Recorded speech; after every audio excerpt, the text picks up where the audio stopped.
Welcome to Sunday Interview with me, Grevazio Zulu.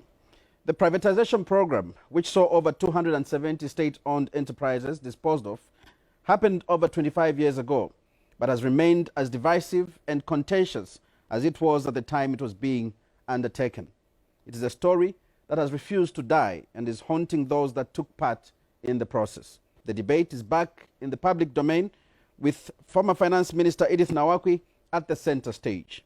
Well, Ms. Nawakwi is here with me in the studio today, and she addresses that and many other national issues. Ms. Nawakwi has served in various government portfolios that include labor, agriculture, and energy.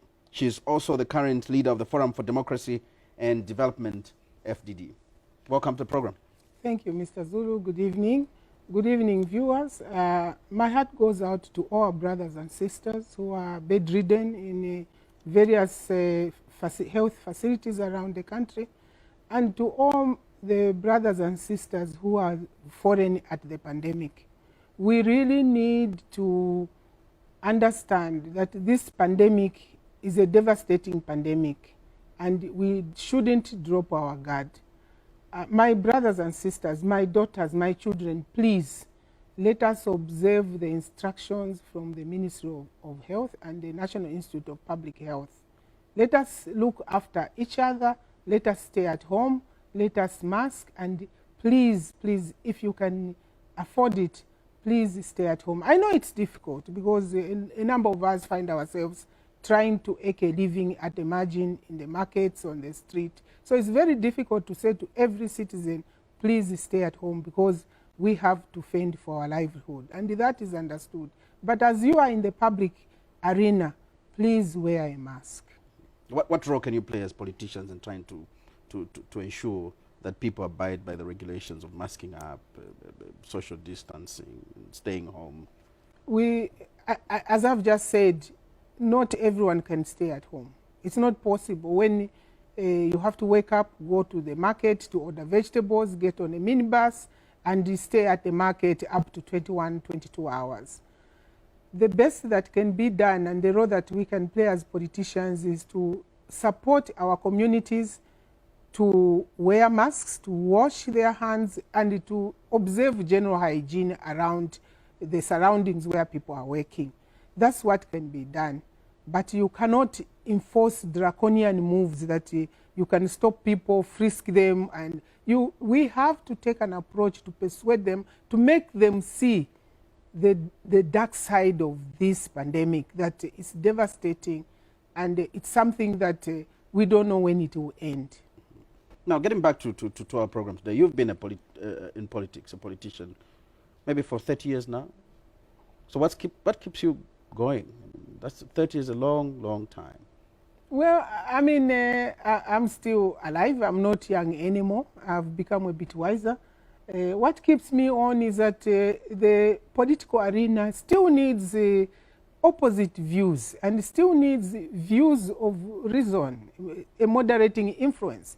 If you look at our political landscape in the country, there are very, very few women. Other than the ministers and the councillors, there are very few politicians on the political arena. And I look forward to a day when we shall have another female rising up to a level where they can be prospective presidential leaders in this country. So that's what keeps me on. I look around and say, if I give up today, who is coming in my footsteps? Otherwise, at 60, I'm reaching the retirement age. The statutory retirement age for every Zambian is 65. So it's very few years left. I mean, for politicians, it's probably many years left. Well, I mean, you become very slow. Above 70. Yeah, you become slow. You don't have the same energy to get on a bus and go to Namshakende, or stay up until 0:04 a.m. having meetings. So, but age comes with its own challenges.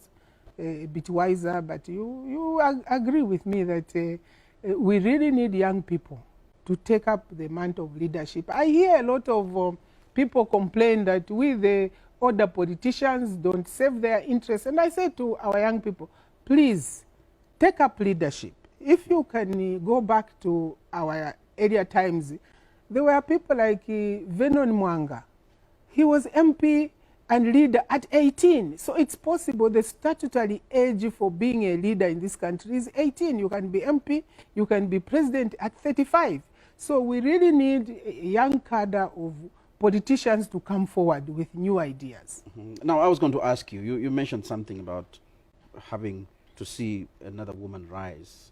For a long, long time, I think, apart from Gwendolyn Coney, maybe, you've been the only female name on the ballot, presidential ballot. How have you managed? Why do you think there's so many, the fewer women trying to take up decision-making positions, particularly in politics? What is stopping them? Well, we had my elder sister, Dr. Mbikusita Lewanika, and my late sister, Gwendolyn Coney.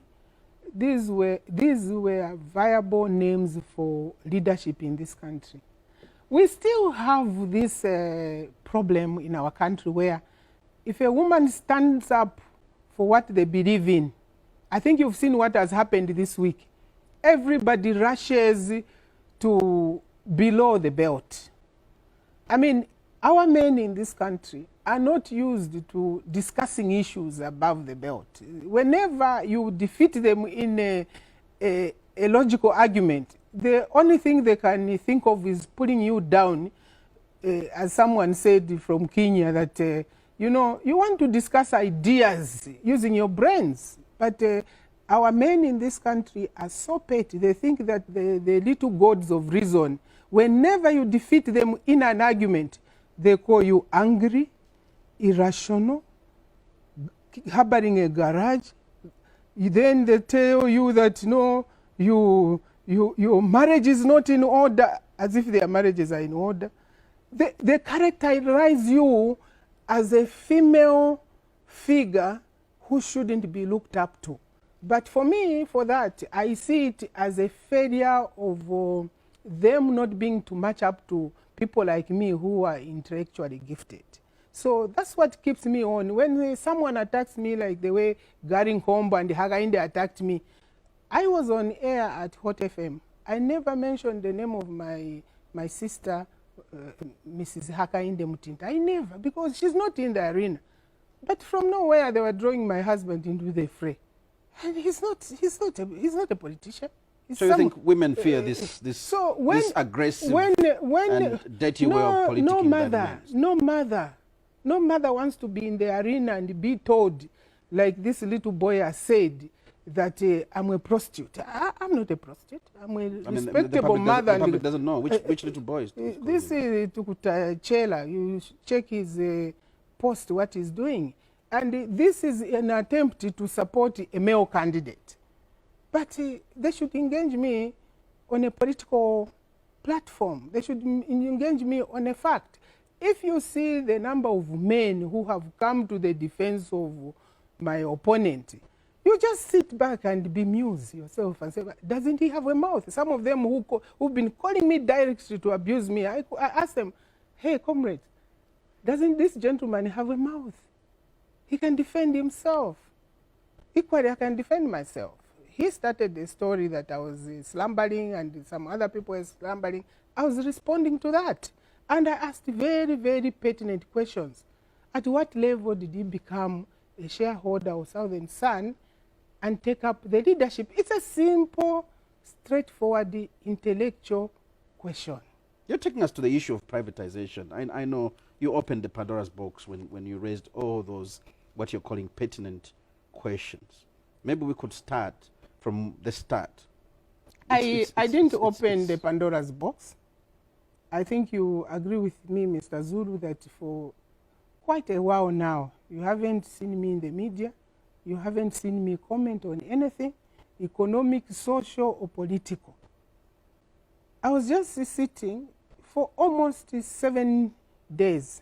There was a clip which went viral from my brother Hakainde Hichilema, in which he was basically accusing me of having been asleep when he was in charge of privatization. I know we have that clip. Maybe we could play it and hear for ourselves what you are reacting to. I think is that okay? Yes, because there's an impression that I'm the one who just walked to the press and started attacking Mr. Hakainde. No, I wouldn't do that. Let's listen to He the clip. started.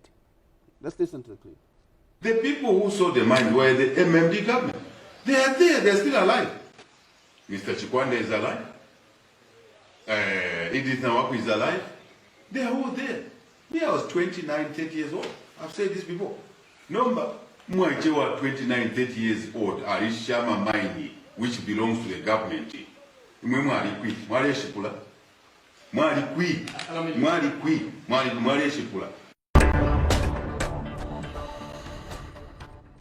I think Justified is asking a very valid question. You are alive. Alexander Chikwande is alive, and many others Yes, are alive. but So I was not the only minister. I think that Grevazio, you need to understand that I served for 11 months, from 1997 to 1998. And that's a period that I'm accountable to as far as privatization is concerned. Why didn't he mention my brother, Dr. Katere Kalumba?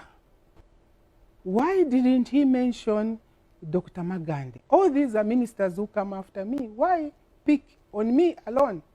He should have mentioned. In fact, so I mean, you were at the center of it. So his question is more in asking. Mr. Chikwanda was not even a minister of finance. Mr. Chikwanda was the advisor to the presidency. So he should have mentioned all the ministers if he chose to mention one. The video went viral and people were calling me and I got a lot of accusations online, and because of one phone line, everyone has it. So I get inundated with that. I don't have 10 phones, I just have one phone line. So I felt that I had a duty to respond, and I was responding on the number of activities that I was personally responsible. And that's why I say that I was responsible for Lima Bank. I was responsible for signing off a project which had been advertised prior to my being minister. That was the Intercontinental Hotel in Livingstone. And those were the two projects that I wanted to answer to in relation to Mr. Hakainde, because I dealt with him across the table on those. In fact, on Lima Bank, it was his colleagues.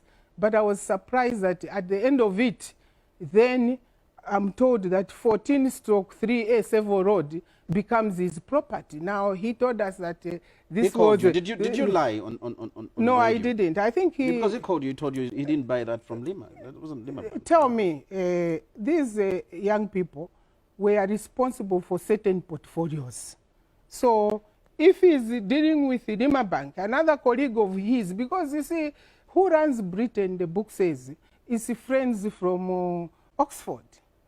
And they sit at a kitchen table, and they would be able to know which one in their group has which projects. And at the time, he was responsible for his firm was responsible for receivership, which was turned into a liquidation of Lima Bank.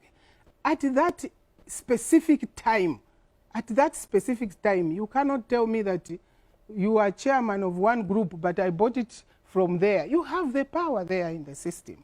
And therefore, for me, whether it's the Tobacco Board of Zambia or Lima Bank, is neither here nor there. And the question suppose he shows you the bid documents and valid papers that he bid for that house. Who put the Tobacco Board of Zambia under receivership during that time? Who put it under receivership? So, I mean, I'm lost. There's been a lot said. And as far as the Southern Sun is concerned, I asked the pertinent questions. When the bids were opened, they opened them. ZPS sit as a board, they decide, come to the ministry and say, this is the package which we are giving the ministry. I took the deliberate step to call Hakainde aside and say to him, Musa, is this the best bid? Why didn't you take the one for 26 million? The value is 26 million. Why didn't you take the one for 20 million? Why didn't you take the one for 9.5 million? There were a number of offers there. His answer was very specific, and even a dull person could have understood it. You are talking to me, I take you for what you are giving me, I look at the facts you provided for me, and they were plausible. His argument was that, Minister, These other people, they just want the keys for Intercontinental Hotel. They walk in there and clean it up, change the carpets, change the pots, and start operating it as is. However, this bid which I'm giving to you, lower as it is, it's a best bid. We are going to get 250 rooms. And there is a consequential investment of $50 million. Now, at the time, the economy of Livingstone was dead. If you sell Intercontinental and someone takes the keys and walks in and he cleans the pots and starts to run it as Intercontinental, who would you rather take? You would take the one who is going to create some employment, to build 250 rooms, to bring in 50 million, finish it. And in fact, there were stories that they were even going to get sand from across. I stopped it. I put another rider. I said, please, colleagues, when these people come in, the way the project has been structured, they want to put a fence up to the water. I instructed them that please go back and negotiate that 50 meters from the waters is public property. Because my relatives, when they're coming out of the Zambezi, they're being chased by crocodiles. Where are they going to run if you put a fence? That was also a sticking issue. And we were going to and fro. And finally, we agreed that they go ahead. The third issue I put across, I said, colleagues, I want you to create a trust for the people around Livingstone. Create a trust. I never said that these shares be put in individual names. Now, as a politician and as a minister, we were working in conjunction with the World Bank, and the instructions between us were very clear that politicians should not be meddled in negotiations. The ZPA will get the bids, they put teams to negotiate in place, then the board agrees, and we brief cabinet on that. These are the offers. My job is to go to cabinet and say, this is what has happened, and therefore they will say, go ahead and sign. Now, to find that the chairperson of the negotiations becomes also the shareholder is what has brought us to this stage. He hasn't been open enough to say that some of the shareholders in the transaction were residing at plot 14 stroke whatever 3A Sevo Road, and who was residing there? It's himself. So why are we raising this issue now? No, because he's asked a question, a valid one. Where were you when all these things were happening? You were in I think I've explained. I even called him aside. He told me that this was the best bid. Couldn't you have raised the flag after you realized that your chairperson for the negotiating team was sitting now on the board? This comes to light after we have departed. I think you know that in 1998, I leave, I go to Labour. 2000, we are out campaigning against the third term. These structures are getting in place. I think a lot of people have raised the issues as to how he became chairperson of Southern Sun. This has been circulating in the public domain, but Mr. Nkombo says that he was very smart. He was identified as a smart person, and maybe that's why he calls us sleeping, because we didn't know that he was going to take a share from that side, and I think that that's the issue. So the ZPPA board at that point was sleeping, to borrow his words. I don't know what transpired that side, because we were not privy to going in their board meetings and all that. Those are issues that he himself can answer, because he has said we are sleeping. So if I continue to justify this, I will continue to justify my slumber. But it's only himself who can answer and say, look, I took a share because of this. Maybe how do you do it? How do you do it? And normally in Zambia, we think that politicians are the most endemically corrupt people. But I think that governance should extend to the private sector.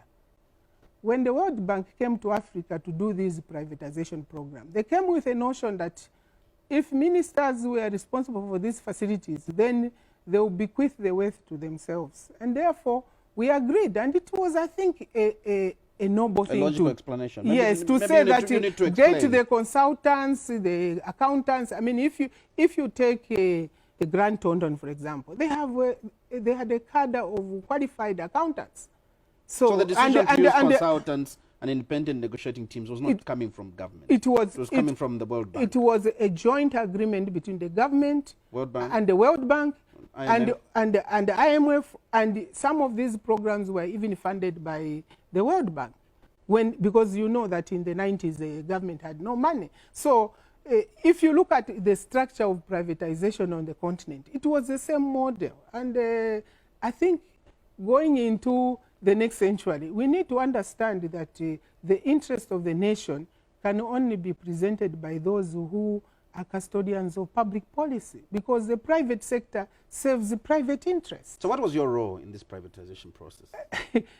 I said I was minister. Just probably endorsing the decisions by the team and ZP. Mr. Zuru, you simplify it like that. Did you ever see any one minister who sat in a negotiating room? Have you ever heard that either myself, late Penza, or late Kasonde, or currently Dr. Katere Kalumba, or even the current minister, do you ever hear that they are in a negotiating room with the external funders or what? Unless it's bilateral agreements with countries for borrowing money, but even that, the technicians sit, package, and you peruse through it. And I said I raised the pertinent issues. I raised the issue as to why we had gone for a lower bidder than those that were on a higher side. And the answer from Hakainde was very clear. And I think I gave him the benefit of doubt, because that's what he said. These are the facts. The others are not giving us this kind of investment. Now, would you now say in 2020 that we should have gone for a lower bidder, give them the keys, they just clean up Intercontinental and change the curtains and walk in? So do you agree, do you agree with him in some way that the sale was good? The sale was the price was low, but the investment attached to it is what convinced the government that we were on a correct path. What has soured this discussion is to find that the chairperson who was advising government seems to have had an interest. That's basically the issue at hand. And it's an interest he didn't declare. It's an interest he didn't declare. Could have followed up. Well, if he declared interest, then ZPA would have put another negotiator there. You see that? You called out his name again on Ramcos. What do you think was his role in there? Well, were you just politicking? No, I was not. Trying to throw mud at a presidential candidate? No. And I think that's what I seem to take issue to. He was the first one, and they are the ones who are perpetually saying, as if Edith Nawakwi was the only minister. The bigger contracts were signed off by my colleagues because of my short stay at the ministry. You need to understand, Mr. Zuru, that at the time I went to the ministry, donors had taken off for almost 2 years. And those who were queuing up to buy the mines had also taken off. There were no negotiations. There were no bilateral arrangements for 2 years because of the issues of governance that arose. People forget that.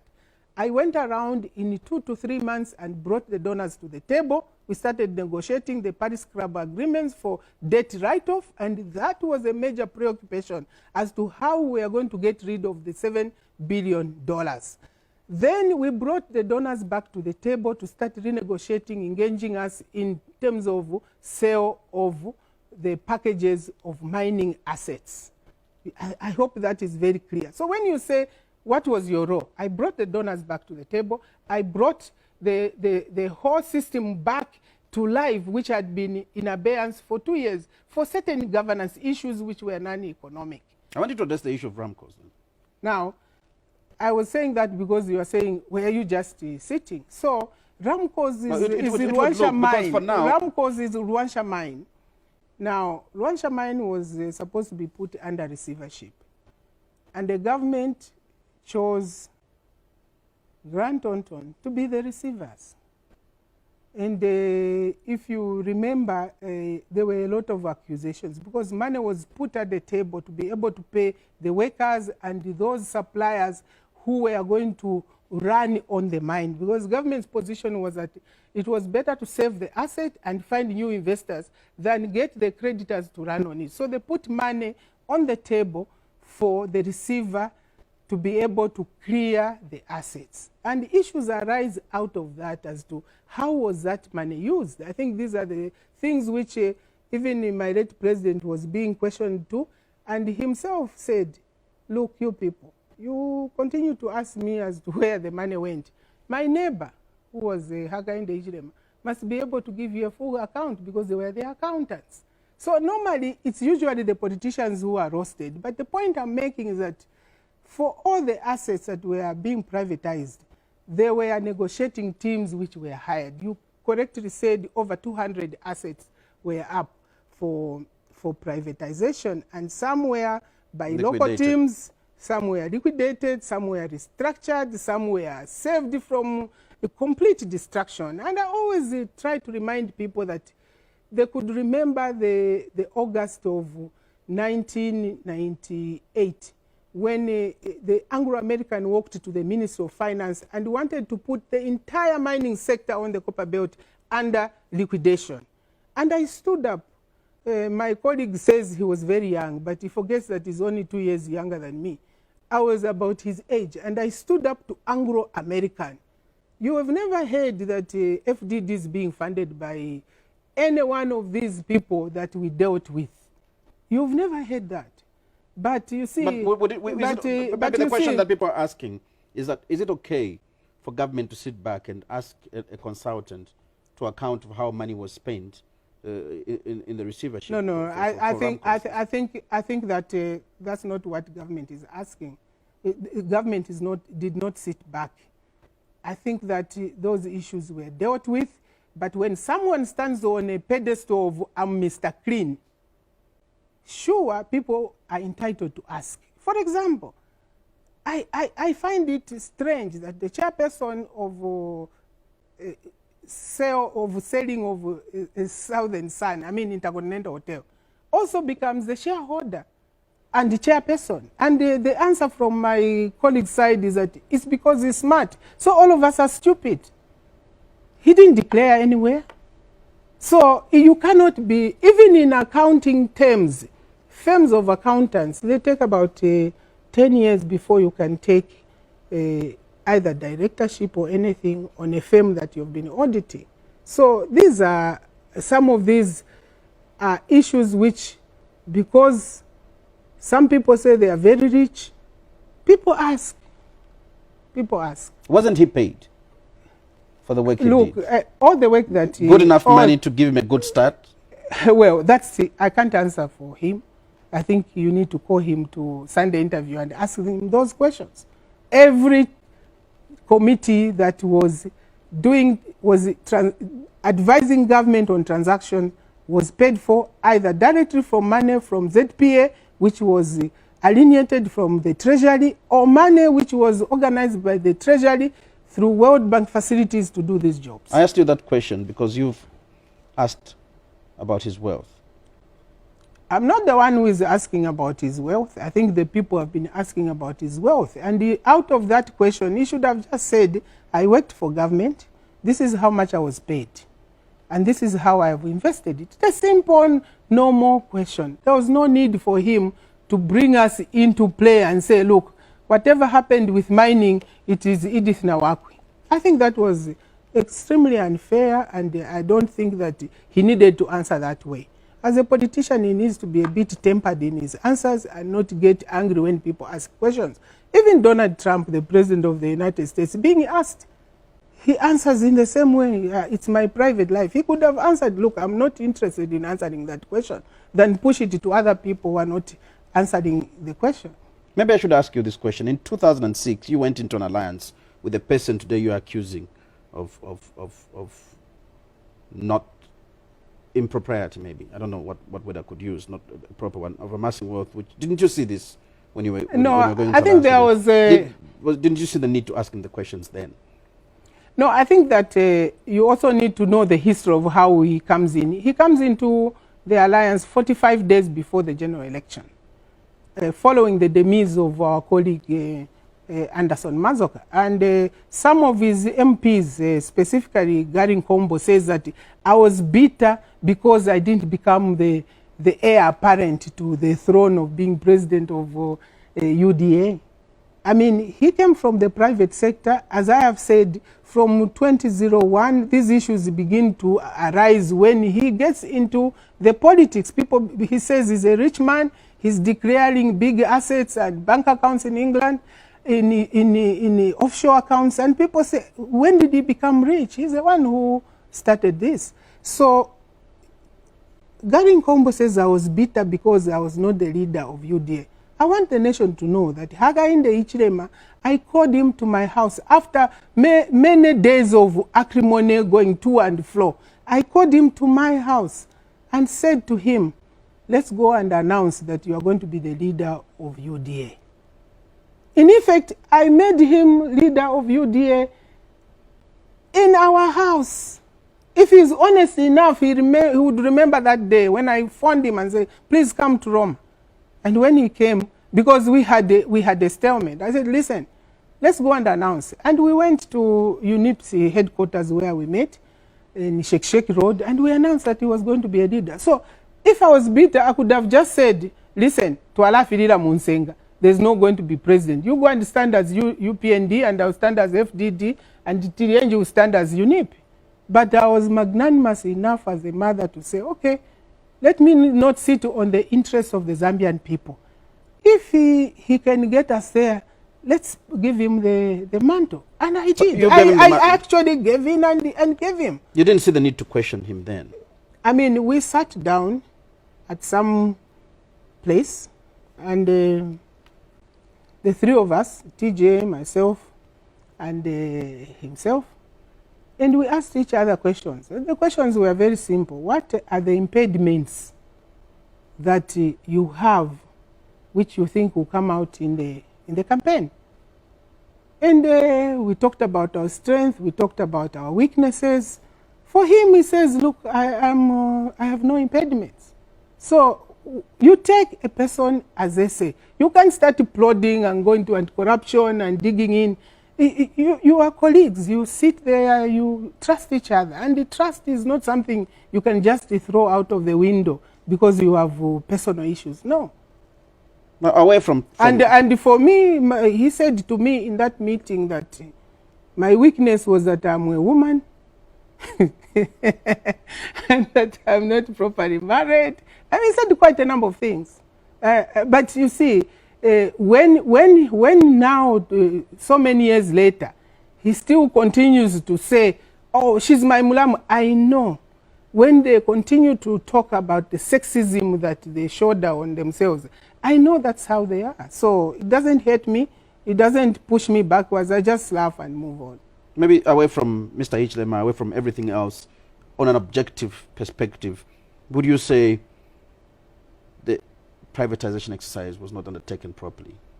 I mean, were Zambians swindled, not by any individual, but were Zambians misled in this whole process? Listen, people want to say that, but people forget the backdrop of where we were. In 1990, those of us who were alive will remember vividly the queues, the shortages on the street, the fact that the workers on the copper belt could go for 2 to 3 months without pay because the mining industry was on its knees. The copper prices were $2,000 per ton. The indebtedness of Zambia was at its peak, 7 billion at that time. And you couldn't go to any creditor, bilateral, commercial, to even borrow money. And therefore, we agreed as a cabinet that the best way was to go back to the IMF. Part of the packages that the International Monetary Fund was doing to be able to offer relief, balance of payment support, was for Zambia to work with the World Bank so that the World Bank could give the country money for social services, such as education, health. But they would not do that because the argument was that if they give us $20 million for use and the creditors see that money in the pot, the creditors will then have a run. It means that we are giving you money, which money you will use to pay your creditors. And some of the creditors were commercial creditors, they were not bilateral creditors. So the scheme was created where let us restructure our economy. That's why it was called the structural adjustment. And structural adjustment came with its casualties.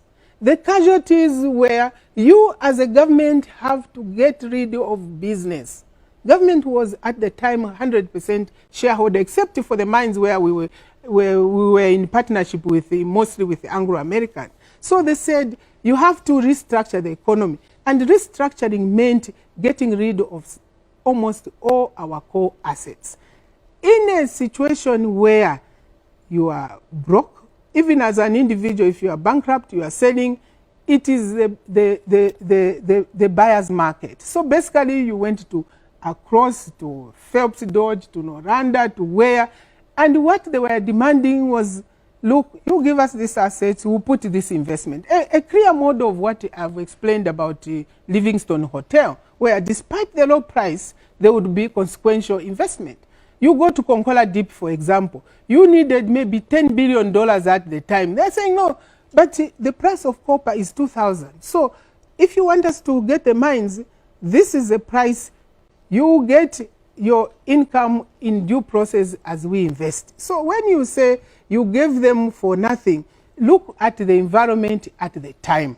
What we should have done, which I personally was advocating all the time, was that we needed to have retained a share. And we had many interactions during my time with the World Bank that look at Chile's model. Chile's model, and if you go to the record, I'm on record as saying, look at Chile's model. Chile's model is that government takes a shareholding and the private sector takes a shareholding. But they said, no, you have to get rid of all your shares. And that's how we achieved the structural adjustment. We then were told, okay, tighten your belts, good times are coming. And you saw that the good times started to come, where the debt was written off. We started to do quite well. And I think that you agree with me that by the time the PF comes in, there were positive reserves at the Treasury. So I think that we moved from extreme debt to a position where we could start to grow. As to whether this model was correct, the question is, where was agriculture? Where was education? Where are these other sectors? I remember if you go to the Ministry of Finance, you'll find a letter which I authored to then Director Denning at the World Bank. And I said to them, listen, you've come with this structural adjustment program, and you are focusing on individual sectors. Let's take Livingstone, I wrote in the letter. If we have 250 tourists arriving on a daily basis, where is the airport? And these tourists will be sick, they will need police officers and all that. We need to have a holistic approach. I also wrote and said we needed to invest in the energy sector. That's how you saw that even in Lusaka here, we had symposiums where we started to raise money to invest in the electricity sector. Because if you've given out the mines which were under 25% capacity utilization, by the time you get the Mopanis, now we have the northwestern province, the demand for power was going to be phenomenal, which has come to pass. And I wish people could put those letters which I was writing to the World Bank, pleading with them, pleading with them that we needed to have investment in roads and the energy, because they would come with a program and say, this is ASIP, this is the structural adjustment. Just, you know, and these were in silos, they were not speaking to each other. I said we needed to have a holistic approach. And when I went to the World Bank, I discussed with the president then, and they said, Madam Nawakwi, we hear you. Because at the time, Zambia was taken off the table. Madam, we hear you. We are going to come back to Zambia, we have told you. And that's how they came back to the table. So when people keep on saying, what's your role? What's your role? I mean, I didn't. That's your role. You've explained it. Yes. Now let's look at the economy. Move away from privatization. Look at maybe specifically at a few issues that have happened in the recent past. We have a new Bank of Zambia governor subject to ratification. And upon his appointment, there was too much talk about the dismissal of Dr. Kalyalia and the appointment of Mr. Mvunga. Some of these concerns coming across the borders, of particular note Tito Mbeweni, South African Finance Minister. I think that as Zambians, we give too much credence to foreigners. I don't know, even as the former Minister of Finance, I worked with Trevor Manuel in those 11 months that I was at the ministry. And I don't know if you can actually... You mean Tito Mbeweni? No, I worked with Trevor Manuel. But I don't know if the stage of Trevor Manuel in that time could comment on the activities in Zambia. What we did in the region would be that as ministers, when we go to the International Monetary Fund, if Zambia raises an issue, the others say what is happening in Zambia has an impact in the region. Because Zambia is like the pulsating heart of Africa. We have 8 neighbors here. If things go wrong in Zambia, everybody gets affected. Now, the comment from the Minister of Finance should probably have just been a phone call to his colleague minister and they talk as just a tea discussion. But to go in public podium and say what he said, I think is out of diplomatic etiquette and out of the SADC mode of operation. Because in SADC, there is this camaraderie and supporting each other. But you cannot castigate a head of state. I cannot here say whatever I think about South Africa, say that President Ramaphosa said this. But I think that you also need to give credence to what the President of South Africa said. He said that's not his position. Look, these are professionals, they know each other, so I think you leave it at that. The President of the Republic of Zambia appoints who he wants at his pleasure. Everyone who is appointed by the President serves at their pleasure. And at a certain time, these jobs end. Whether you stay there for 20 years, these jobs end. I know Dr. Kalyalia personally. I know his professional acumen. Maybe people don't understand that while he has served in the West, he has come back to serve here. He's also a farmer. And he has his professionalism, which he can serve the country in other capacities. It's not like the Bank of Zambia job was a job in perpetuity. That's why it was an appointment. Now, the appointment of Mr. Mvunga is purely at the pleasure of the President. As a former Minister of Finance, I think that I cannot say, no, Mr. President should appoint that. I was not consulted, so why would I comment on a matter which I'm not consulted? It's even an unfair question to ask me as a leader of a political party, because as a president, when I'm president, I would like people to serve at the pleasure of the presidents and relieve them and thank them when I think time is due. Time is due. Yes, because what do you think the new governor should focus on maybe moving forward? Okay, that's a better question. The new governor should focus on the fact that we cannot develop Zambia by running a monetary policy which only looks at the money side. We need monetary policy that goes in tandem with our fiscal policy. What are our aspirations in this country? We have been taught by this pandemic that depending on the outside, it will not save us.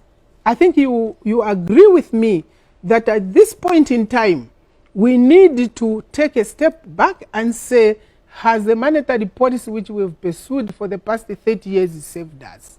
That's why in the West, at this time, they are having very, very low interest rates to stimulate borrowing. But if you go in our markets, interest rates are extremely high. And we need monetary policy which spurs development. There is no one who is going to borrow money at 30% in this kind of economy.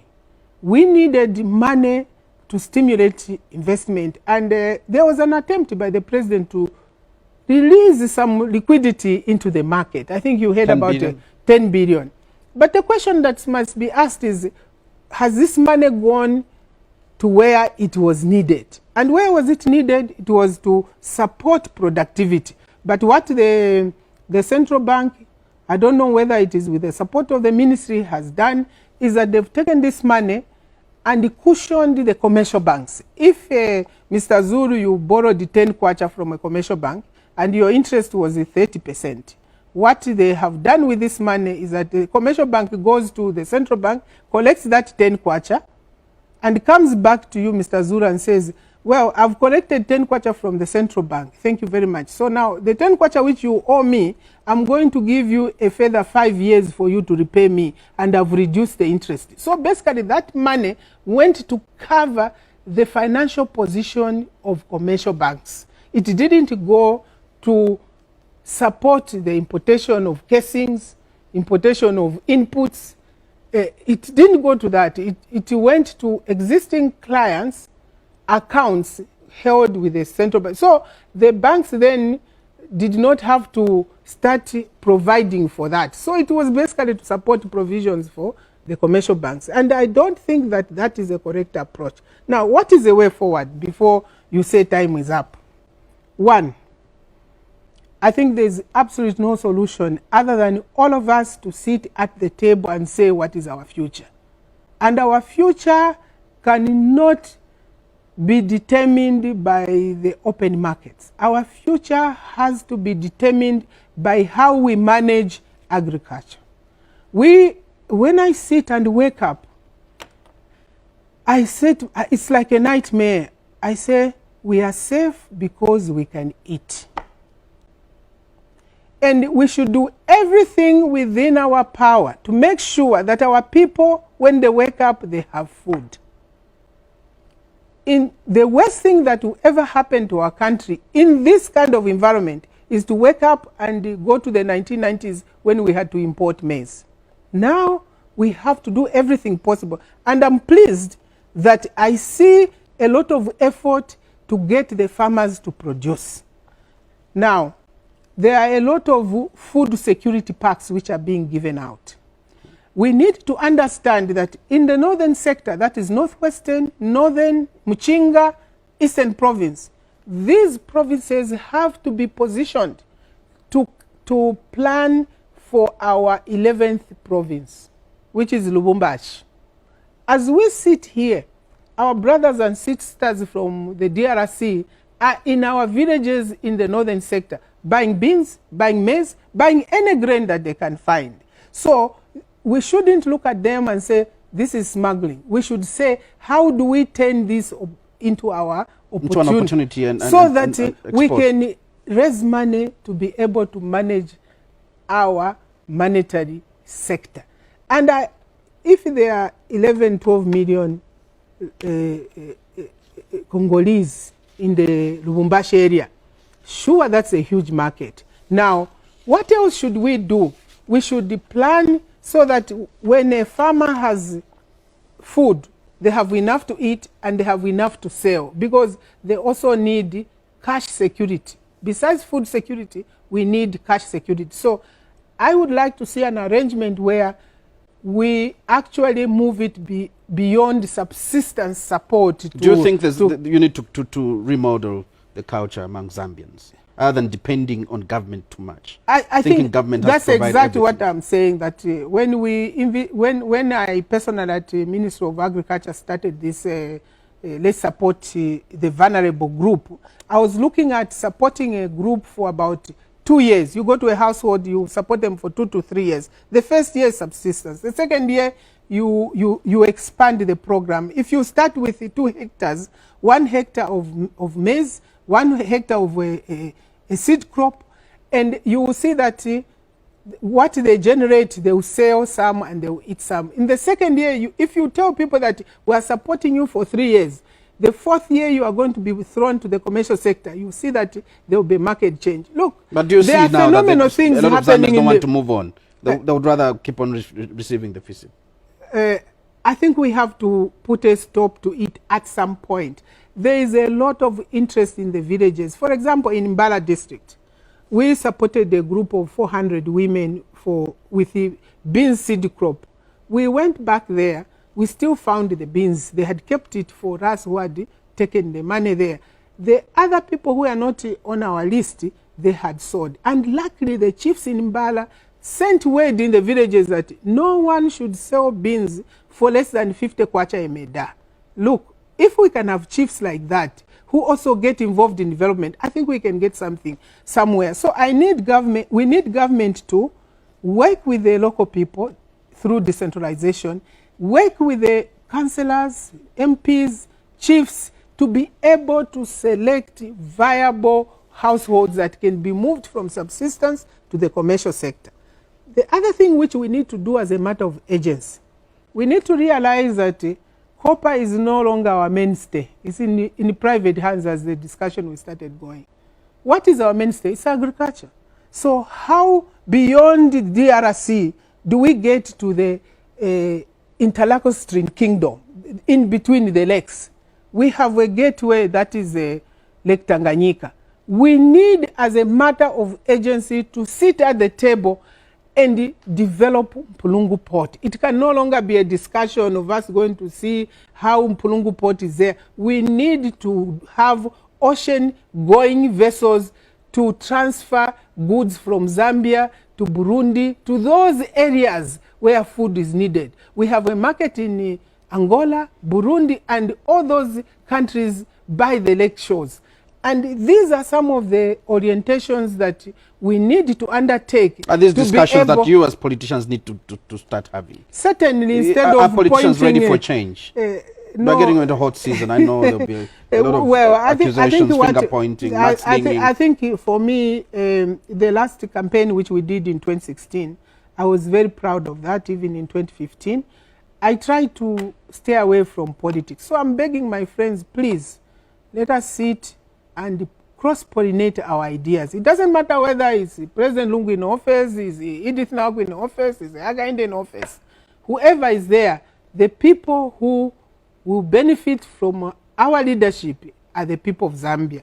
And if we sit, all of us, regardless of our orientation or background, I always say that every human being has their worth. And I say, and I want to emphasize that you see the wealth of a God when it's raining and you've been saying, you God, you are not a good person. That day, it starts to rain and your God says, I'll fix my boss. And the God knows that you didn't take your umbrella. You get to your gate and you have to get out of your nice car and open the gate. That's when you see that every human being has something to add to life. To life. What is your future looking like? So let us embrace each other in a spirit of this is my brother, this is my sister. Not in a spirit of let me bring this one down so that I rise. If you dig holes for your friends, you may end up falling into them. What does your future look like politically? I know you haven't been participating in the by-elections.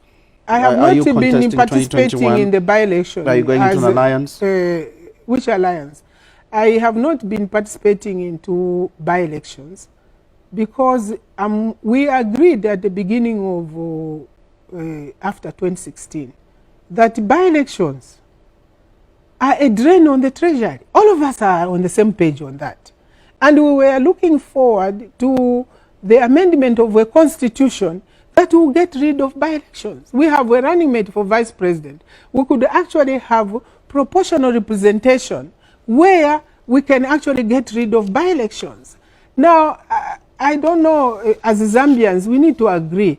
If Mr. Zuru, you are the originator of the idea, then it's not good enough. It must be Edith Nawakwi only. What is good? Right now, you were asking us to, why am I the only one in the arena? The House of Parliament in our country can never even get to 30% if we don't change the constitution, because first past the post is the most cruel, the most costly, the most expensive system of trying to pass the post. And we, the women of Zambia, we not a single committee of the transaction advisors was headed by a woman. Are you telling me there were no women accountants at the time? The whole economic system in our country is skewed against my sisters and mothers. So how do we change that? We need to look up to the Constitution to be able to provide for women leadership. And these are the arguments that you hear whether it's from which quarters. No, butane is bad, the sponsors are evil, what? Look, some of us are just looking for a window for our mothers to be able to have a seat at the table of how resources must be shared for our country. And if we can put power in the hands of women, I can assure you, and I'm not talking that power is only power when it's you are president or vice president. I'm talking about power in the households. When we go in the villages, what we found out in my area, because we are highly patriarchal there, the women are, you know, by tradition, supposed to be submissive. We found out that cooperatives where we said, come with your wife, come with your son, they are doing much, much better. Unlike those that where men came alone. Well, yes, Malcolm, I mean, need to cut you when they get the money, you know how it's spent. But when women have the money, they'll spend it on the children's education, they'll spend it on the home. So I think the point I'm making is that power is not just about political power. We need economic power to be in the hands of our mothers. Ms. Nawakwi, it's been a pleasure having you on the program. No, thank you very much for having me. You've been watching Sunday Interview, and our guest today was the Forum for Democracy and Development President, Ms. Edith Nawakwi. I'll be back next week, same time. Pleasant viewing.